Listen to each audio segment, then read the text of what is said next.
Hanumanji become Bajrangbali. Hanumanji બન્યા બજરંગબલી.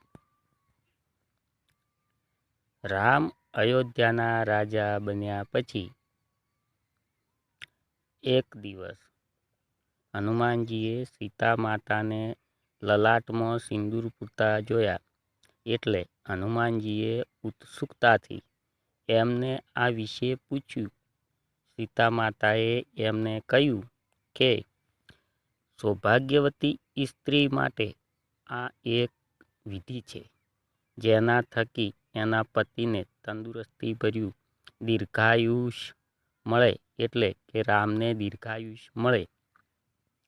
હનુમાનજી તો રામના પરમ ભક્ત હતા, માટે તેમણે રામના તંદુરસ્તી ભર્યા દીર્ઘાયુષ્ય માટે આખા શરીર પર સિંદૂર લગાવી દીધું. તેઓ સંપૂર્ણપણે કેસરી થઈ ગયા. બજરંગ એટલે કેસરી. આથી હનુમાનજી બજરંગબલી કહેવાયા.